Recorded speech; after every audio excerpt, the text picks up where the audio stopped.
মুহাম্মদ সাল্লাল্লাহু আলাইহি ওয়াসাল্লাম বক্তব্য দিচ্ছে, জুমার খুতবা দিচ্ছে, মানুষের সামনে আলোচনা করতেছে দিনের বিষয়ে আল্লাহর ঘরে মসজিদে হারামে।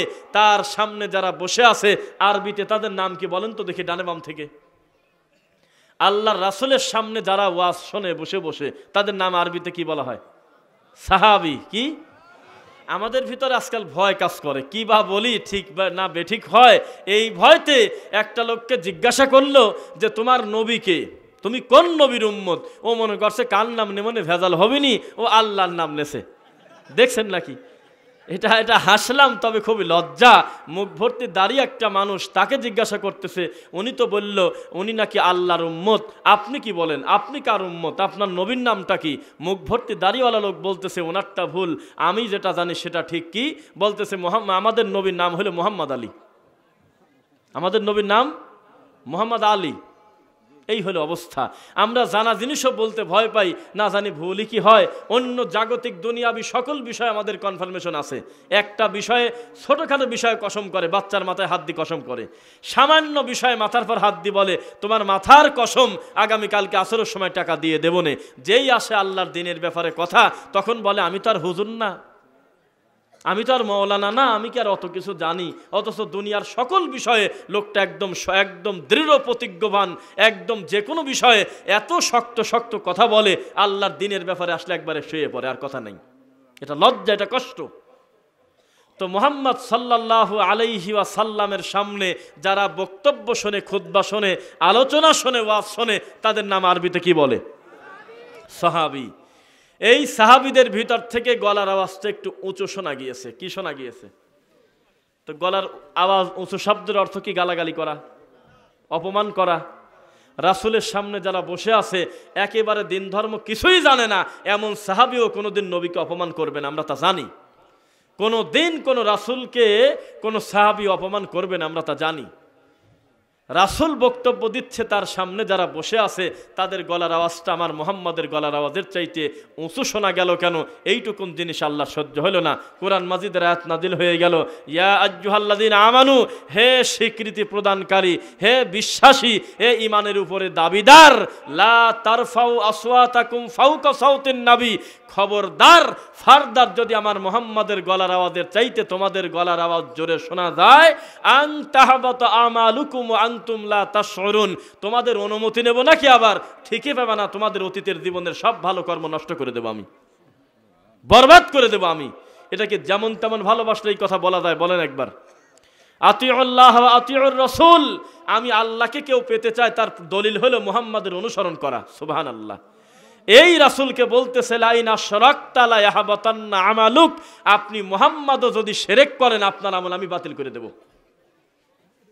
নিজের শরীরের দিকে তাকায়ে দেখতেছি যে গায়ের লোম দাঁড়ায় গেল। যার গলার আওয়াজের চাইতে গলার আওয়াজ উঁচু শোনা গেলে কোরআনের আয়াত নাজিল হয়, যার চরিত্রের সার্টিফিকেট আসতেছে উপর থেকে, যাকে অনুসরণ করা হলো ইসলাম। লা ইউমিনু আহাদুকুম, তোমাদের ভিতরে কেউ ঈমানদার না, হাত্তা, ততক্ষণ পর্যন্ত, আকুনা আহাব্বা ইলাইহি মিন ওয়ালিদিহি ওয়া ওয়ালাদিহি ওয়ান নাসি আজমাইন, তার নিজের কলিজা থেকে, পিতামাতা থেকে, সন্তান সন্ততি থেকে, সব কিছু থেকে আমি মুহাম্মদ তার জীবনের চাইতে বেশি মূল্যবান না হব, ততক্ষণ পর্যন্ত লোকটা পূর্ণ ঈমানদার না। বোঝা যাচ্ছে না? এটাকে যেমন তেমন ভালোবাসলে এই কথা বলা যায়? এই রাসূলকে আল্লাহ বলতেছে আপনি মুহাম্মাদও যদি শিরক করেন আমি আপনার আমল বাতিল করে দেব। তাহলে শিরক কত বড় পাপ! শিরক কত বড় পাপ! যার ব্যাপারে কথায় কথায় আয়াত নাজিল, যাকে অনুসরণ না করলে জান্নাতি কল্পনা করা যায় না, যাকে অনুসরণ না করলে আল্লাহ সুবহানাহু ওয়া তাআলা বলতেছে মুহাম্মদ তোমাকে যে অনুসরণ করলো সে আমি আল্লাহরই আনুগত্য করলো। ওয়ালা তুবতিলু আমালাকুম, তোমার আর আমাকে মান্য করতে গিয়ে কেউ যদি তামাশা করে তোমাকে অনুসরণ করতে গিয়ে, তাহলে তার আমল বাতিল। এই রাসূলকে বলতেছে আপনি যদি শিরক করেন আপনার আমল বাতিল। তাহলে আপনি বলেন 100 থেকে 1 কমলে যে 0 হয়, এটা ঠিক কিনা? ইসলাম হলে আমাদেরকে এইটা শেখায়, পূর্ণাঙ্গ অদখুলু ফিস সিলমি কাফা, পরিপূর্ণভাবে আল্লাহর দ্বীনে আমরা প্রবেশ করব। নুমিনু বিবাদি ওয়া নাকফুরু বিবাদ, আমার মন মতো যেটা মেলে সেটা মানব, আমার বিরুদ্ধে যেটা যায় সেটা অমান্য করব।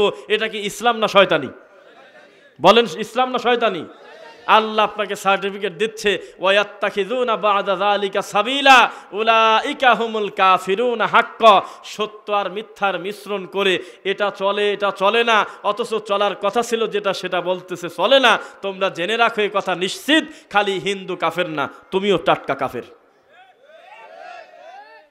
ওয়ামা ইউমিনু আকসারুহুম বিল্লাহি ইল্লা ওয়া হুম মুশরিকুন।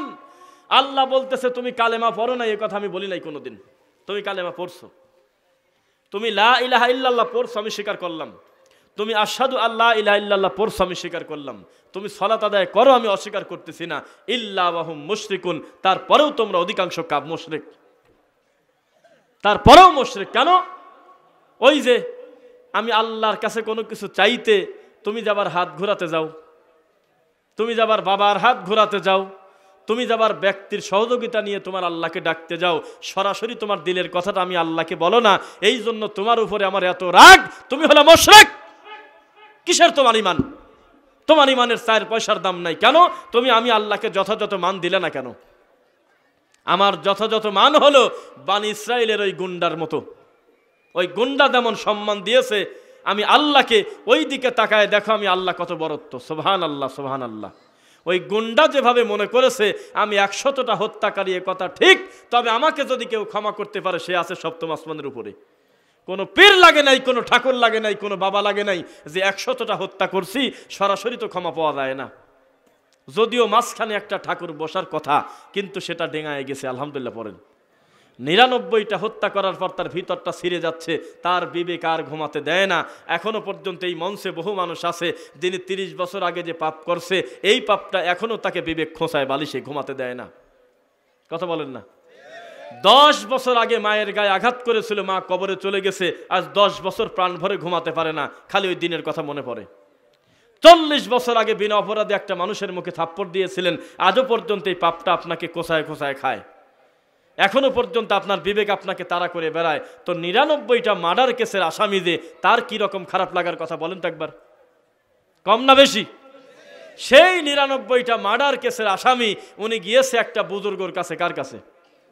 ওই যে বাবার কাছে গেছে, যে দেখি ক্ষমা নেওয়া যায় কিভাবে। তো লোকজন বলল, দেখো তোমাকে যদি কেউ ক্ষমা করার রাস্তা দেখাতে পারে, তিনি হলে আমাদের গ্রামের পীর সাহেব। আমাদের গ্রামে কি পীর সাহেব? আবার পীর সাহেব মনে করবেনি যে ওখানে কি পীরই লেখা আছে? হ বাবা, তাই লেখা আছে। তুমি যেভাবে মুর্শিদ শব্দের অর্থ বানাইছাও পীর, তুমি যেভাবে ওলি শব্দের অর্থ বানাইছাও পীর, তুমি যেভাবে মুমিন শব্দের অর্থ বানাইছাও মুরিদ, আমি সেভাবে একজন মুশরিকের নাম দিলাম হলো পীর। একজন বুজুর্গ সুফি নামে আল্লাহর দিন থেকে যিনি মানুষকে বিকৃতি করে নিয়ে আসে, তার নাম দিলাম আমি পীর। তার কাছে যাও, উনি যদি তোমাকে কোনো পথ দেখায় তাহলে ক্ষমা পেতে পারো। বোঝা যাচ্ছে কিনা? তার কাছে যাওয়ার পর তিনি বললেন যে, বলো কি হয়েছে তোমার, বলো। বলে যে আমি হলো 99টা হত্যা করছি গো বাবা, আমাকে একটু ক্ষমা করার রাস্তা দেখা দাও। তখন উনি বলল, তোর একটা দেব মুখের পর থাপ্পড় বেটা। 99টা হত্যা করে আবার ক্ষমা পাও? তোমার বাপ দাদার ক্ষমতা নাকি? আমার কাছে বছরের পর বছর আমার মুরিদ হয়ে কান্নাকাটি করে ইল্লাল্লাহর জিকির করে লাভ দি ক্ষমা পায় না, আর তুমি আইসাও 99টা মার্ডার করে ক্ষমা নিতে বেটা। কিসের ক্ষমা? তখন উনি মনে করলো যে জাহান্নামে এমনিও ঢুকে পারবো, এমনিও ঢুকে পারবো, এ ছাতা উইকো মারিয়ে দেই। এখন উইকো দেশে আল্লাহু আকবার, বাস ও কো একেবারে আল্লাহর নাম নিয়ে কোরবানি করে দিল। তাহলে আগে ছিল 99, পর এক সংখ্যা কত দাঁড়ালো? 100 সেঞ্চুরি হয়ে গেল। এখন উনি মনে করতেছে ক্ষমা হয় হোক না হয় না হোক, ছাতা কি করবোটা কি। এরপরে আগের থেকে বেশি তার বিবেক খোঁচাচ্ছে, তাকে আর ঘুমাতে দেয় না। তিনি বারবার মনে করতেছে যে এখন কি করা যায়। আগে তো একরকম ছিলাম, এখন আবার গ্রামের যে বড় ঠাকুর তাকে মারিয়ে দিছি। এখন তো গ্রামের লোক আমার শত্রু, যে তুমি আবার কোন ধরনের লোক, আব্বা হুজুরে মারিয়ে দিলা কোন হিসাবে। তো বারবার ওই বিবেক খোঁচাচ্ছে, ঘুমাতে পারতেছে না। শেষ পর্যন্ত বলল যে আর কোনো ভেজাল না, দৌড়াদৌড়ি করার দরকার নাই। আমি এখন এক কাজ করি, আমার কথা যিনি শোনেন, আমার কথা যিনি সরাসরি শোনার কথা, আমি ভেজাল বাদ দিয়ে আমি তাকেই বলি। কোনো ঠাকুর না, কোনো বাবা না, কোনো মাধ্যম ওসিলা ছাড়া সরাসরি তার পাপের কথা বলল, আল্লাহ আমি 100টা হত্যা করছি, আল্লাহ এই কথা ঠিক, তবে আমি মৃত্যুর আগে তোমাকে এই কথা আমি মন থেকে বলি, সাক্ষ্য দিচ্ছি আল্লাহ আমার গুনাহ যদি কেউ ক্ষমা করতে পারে, যাকে একটু আগে মারিয়ে দিলাম ওই পাগল ছাগল না, তুমিই পারো ক্ষমা করতে। আলহামদুলিল্লাহ পড়েন। যেই এত বড় ভরসা করে আল্লাহর উপরে লোকটা ইস্তেকামত ছিল, আল্লাহ বলল যা দিলাম তোর গুনাহ ক্ষমা করে। কেন? তোর ওই গুনাহ করার সাধ্য নাই যেই গুনাহ আমি আল্লাহ ক্ষমা করতে পারি না। কথা বোঝা যাচ্ছে? গুনাহ করা যত খারাপ, তওবা না করে বসে থাকা ওর চেয়ে বড় খারাপ। কেননা আমরা মানুষ, সব ভুল আমাদের জেনে বুঝে হবে এটা জরুরি নয়, কিছু ভুল আমরা অজান্তেও করি। কথা বোঝা যাচ্ছে কিনা? আল্লাহ সুবহানাহু ওয়া তাআলা আমাদেরকে তুমি কবুল কর, আল্লাহুম্মা আমিন। তাহলে এখানে যারা উপস্থিত আছেন যে কোনো একজন লোক হাত উঁচু করে বলেন যে আপনার গোটা জীবনের সকল পাপ যদি এক জায়গায় করা হয় 100 মানুষ হত্যাকারীর থেকে বেশি পাপী, নাম হাত তোলেন। আছেন কেউ এমন? এখানে কি 100টা হত্যাকারী কেউ আছেন? নাই। 100টা হত্যাকারী ক্ষমা পেল কেন? মাঝখানে কোনো মাধ্যম করে নাই। লিউকাররিবুনা ইলাল্লাহি যুলফা। আর ইহুদি মুশরিক কাফেরদেরকে বলা হলো তোমাদের কি জ্ঞান বুদ্ধি নাই? এই তোমরাই মাটি দিয়ে বানালে 10 হাত 5 হাত, তোমরাই একটা রূপ দিয়ে তার কাছে বলতেছে আমাদেরকে রক্ষা করো। তোমরা কি জানো না রক্ষা করার মালিক হলো আল্লাহ? বোঝা যাচ্ছে না? রক্ষা করার মালিক কে? তখন আবার মুহাম্মদ সাল্লাল্লাহু আলাইহি ওয়াসাল্লামকে বুঝ দিচ্ছে তুমি তো জানো না মুহাম্মদ, জানো না বলে তুমি তো জানো না মুহাম্মদ, হিসাব হলো আমরা মূলত আল্লাহকেই ডাকি, আল্লাহকেই মানি, কিন্তু এদেরকে আমরা আল্লাহ মনে করি না। আমরা মনে করি এরা হলো আল্লাহর পেয়ারা বান্দা। আমাদের দেশে কথা প্রচলন নাই, আল্লাহর নেককার বান্দা বাবা, পেয়ারা বান্দাদের কাছে যাও, ওখানে গেলে কলব পরিষ্কার হয়ে যাবে। তো ওনারাও এই সেম কথা বলতো কাফেররা, যে আমরা কোনোদিনও কোনো মূর্তিকে আল্লাহ মনে করি না কোনো দিন। কেননা আমরা তো নবীদের বংশের মানুষদেরকে মূর্তি আকৃতি দিয়ে তাদের কাছে পড়ে থাকি, মূলত আমরা আল্লাহর কাছেই চাই সবটা। এদেরকে যদি কোনোভাবে খুশি করতে পারি, যেহেতু এরা আল্লাহর প্রিয় বান্দা, লিউকাররিবুনা ইলাল্লাহি যুলফা, এরা আল্লাহর কাছে যাওয়ার ক্ষেত্রে আমাদেরকে সহযোগিতা করবে, মূলত সাহায্য করবে আল্লাহ। এবার আপনি বলেন একদম প্রাণ খুলে, কোনো রাগ না, কোনো রকম একদম 0 পয়েন্টে থেকে সত্য একটা কথা বলেন, আমাদের দেশের বাবাদের কথা আর ইহুদি মুশরিকের কথার ভিতরে কোনো পার্থক্য পাইছেন?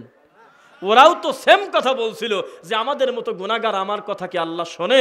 তাই তো আমি ইব্রাহিমের মূর্তি বানা তার কাছে সহযোগিতা চাই, তাই তো আমি কাবা ঘরে ইসমাইলের মূর্তির দিকে তাকায় কান্নাকাটি করি আর বলি ইসমাইল গো, আমি তো আমার রবকে ডেকে শান্তি পাই না, তুমি একটা নবীর বেটা নবী, তুমি তোমার মুখ দিয়ে বলে দাও আমার গুনাহ যাতে ক্ষমা হয়। আজও পর্যন্ত দেশে কালেমা পড়ার পর যে পরিমাণ বিদাতি আর মুশরিক রয়েছে, একবার যদি সকল বড় কবরকে, সকল মাজারকে, সকল বাবাকে যদি লাথি মেরে যদি ডান পাশে রেখে সঙ্গে সঙ্গে এসে যদি আল্লাহকে সিজদা দিয়ে বলতে আল্লাহ আমি মৃত্যু পর্যন্ত কোনো সহযোগিতা চাই না তুমি আল্লাহ ছাড়া, আল্লাহর ওলি হয়ে কবরে যেত। মাঝখানে মাধ্যম বানাতে গিয়ে ব্যক্তিকে খুশি করতে পারে নাই, তো পারেই নাই, আল্লাহকে পর্যন্ত হারা ফেলছে। বোঝা যাচ্ছে নাকি? মানুষকে খুশি করা কঠিন কাজ না আল্লাহকে খুশি করা কঠিন কাজ? আল্লাহকে, মানুষকে খুশি করা সহজ না আল্লাহকে খুশি করা সহজ? আল্লাহকে। অথচ আমরা এই সহজ কাজটাকে যেদিন থেকে কঠিন বানাইছি সেদিন আমরা ভারত, বাংলাদেশ, পাকিস্তান একটা সাধারণ মাটির কবরকে টানি উপর তলায় 3 তলায় তুলে ফেলছি আমরা। আল্লাহর দয়া আমাদের আর কাজ করে না। দেখবেন কিভাবে। কি কথা বলতেছে কি? কথা বলো তো কি?